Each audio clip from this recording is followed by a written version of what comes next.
So over the last few years, one of my research interests has been around Uber and other global tech companies operating in the so-called platform economy or platform capitalism in Africa and in African cities specifically. And I am currently working on a 3-year and 3-city research program funded by the Volvo Foundation. And this program is kind of focused on understanding how platform mobility, particularly in the kind of micro logistics, two-wheel, so taxi, two-wheel taxis, motorcycle taxis, space has been affected by the pandemic in Nairobi, in Kigali, and in Cape Town. So my initial interest in Uber and platform-enabled mobility stemmed from the intuition that the kind of technological coordinates of on-demand mobility in Africa were generating new forms of precariousness and of liberation from it that could not be fully captured by kind of European or Eurocentric categories of the precariato. So post-2008, post the great financial crisis, there has been a lot of work in Europe and in America around precariousness in the sociology of work. So if you think of Maurizio Lazzarato and Guy Standing and so forth. So, but my feeling was that the kind of platform capitalism debate, which took up a lot of that work in the sociology of work, was kind of blind to what was happening elsewhere, and particularly in Africa. So, and I happened to be in South Africa just at the time that Uber arrived, and I was there for my PhD, which was on a completely different topic. But I thought that the economies that Uber was creating were incredibly interesting and challenging. And so I decided to start doing some work, some more research about them. And eventually I wrote a couple of papers in which I discuss how basically the urban economies of Uber in a city like Cape Town or in a city of the global south more generally are not are shaping new forms of relationship between technology and labor that are not fully within the the idea of the European idea of precarious labor.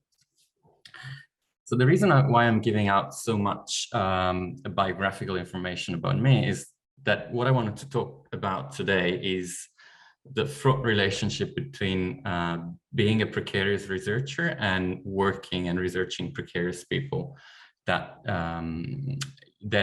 in my case were not precarious in the sense that Yafa or Silvia or Livio talk about, because they were not refugees or displaced people, but they were precarious by the design of the platform through kind of a contractual relationship that they engage with when they become Uber drivers or Uber riders. So back in 2015, I was, as I said, I was a PhD candidate. So I was kind of in that limbo space between being a student and being and work in academia. And so what I would do, because my core project was a completely different one, I would use my idle time, my time off, and my time off my main research to actually look for drivers who were interested in talking to me. And I developed a strategy that involved actually using the app and basically recording the transactional nature of the interactions I was having.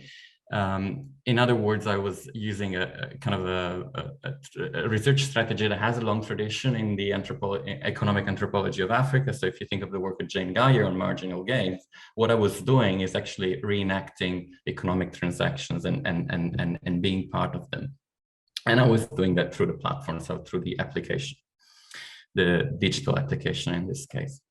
So what didn't strike me then, what I didn't realize then was that I was using my idle time, my lazy time, and that idea, idle time, lazy time, was one of the concepts that Uber was using to tell people, well, if you have idle time, if you have idle capacity, if you have an idle asset like a car, get on the app and make money with us.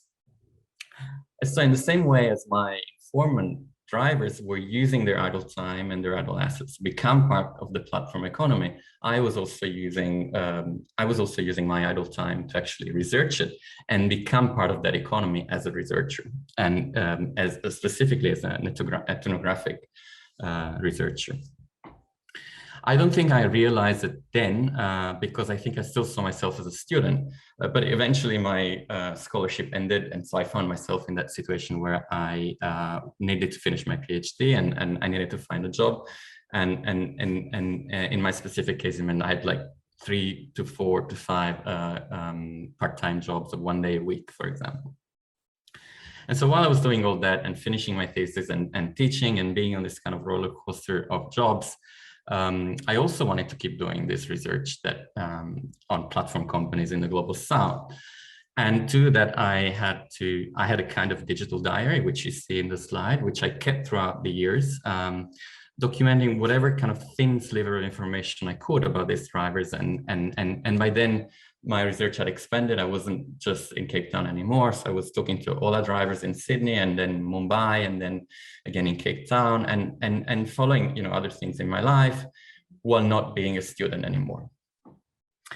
And so I'm now thinking that the kind of ethnographic choices that I made, so even this idea of having a diary in this particular manner, in those years, really depending on my own precarious working condition. And I am still making those choices because once again, I'm working with drivers in Nairobi and I need to work on this project in my idle time because I'm currently funded by the European Union through Marie Curie Fellowship, and that fellowship does not technically allow me to work on side projects unless they're kind of in kind, and so I don't get paid for them.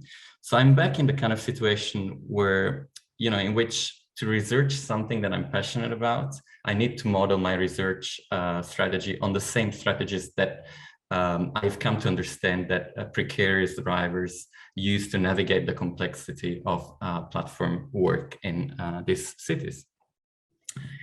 But here I get to the big but, you know, the big question around the possibility of feeling a kind of affinity or building an alliance between precarious work in academia and the precarious labor that we do research about, which is the kind of propositional stance that, you know, late David Graeber had, and, you know, a lot of other kind of activist researchers have proposed.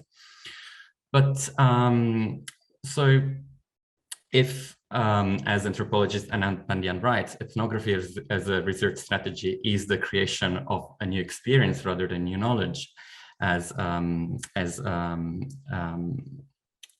Elisa was mentioning, one that is not necessarily based on the asymmetries of power and knowledge that exist in the world, then the question is, what kind of experience is tenable, given what I believe or what we believe to be morally just or rightful?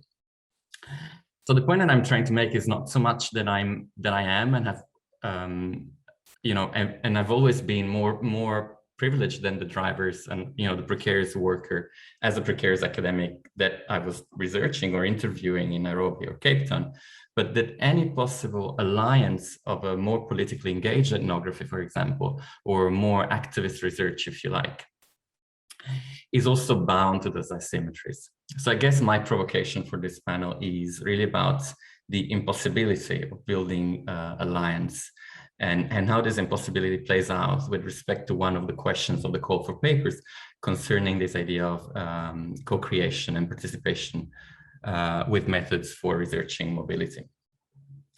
So I will just use 2 examples from my work to speak very briefly to this issue of impossibility.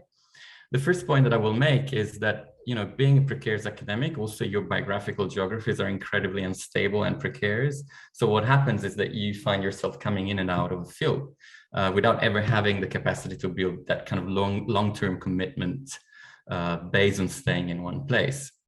And I would say that's something that also came out from conversations with other precarious academics that Silvia was not here, but we organized a session a few months ago. And this is something that came out from our conversations with, you know, about the kind of the precarious geographies of precarious geographers and how much that impacts your capacity to actually build alliances in the field.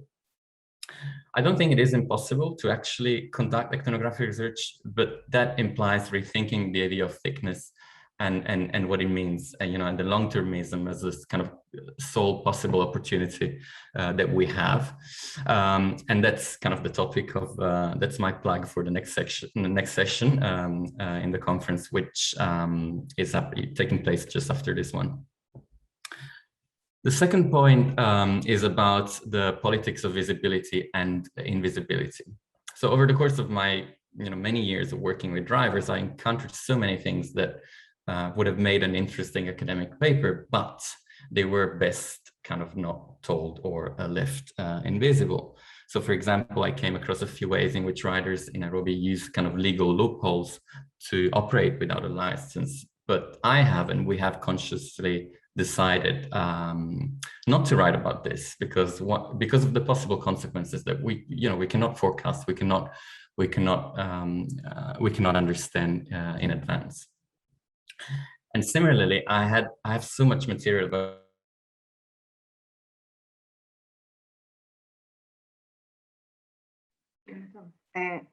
Puoi riaccendere il microfono? I can't hear you. Ecco. Someone muted me. Okay, so where did you stop hearing? The last minute. Yeah, okay. If you can repeat the last minute only. Thank you. So I think I'll start again from the kind of second point that I was making about visibility and invisibility. Yeah.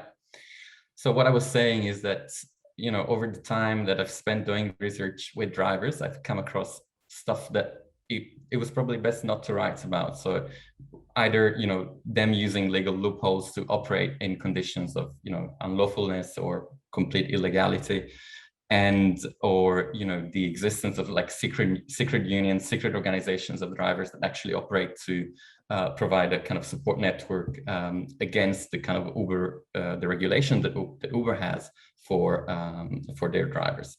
So, and all those things would have made like an interesting academic paper, but I chose, and also with my colleagues, we chose not to write about them because of the kind of unintended consequences that we could not forecast, that we cannot think of in advance. And so, and that's kind of, I was wondering if Livio and Silvia, sorry, and Yafa had the same kind of experience in the sense of, whether the strategic alliance that you build with people at some point brings you to the need actually to just delete the research notes, delete the photos, delete the videos that you have, because that's the best thing to do and move on. So to conclude, I do believe that ethnography as a method of writing about mobility or whatever else is in itself an act of co-creation, which speaks to one of the issues of this panel today. But these new experiences not always an alliance or a participatory intervention or an activist partnership, but more simply the kind of storytelling of, in my case, it was the precariousness and of the drivers, and now global platform companies like Uber are not invincible, and there's space and cracks in these systems. And forms of precarious solidarity exist, but also how academics sometimes should just stay out of them. And that's the end of my contribution today. Thank you very much. Grazie mille Andrea.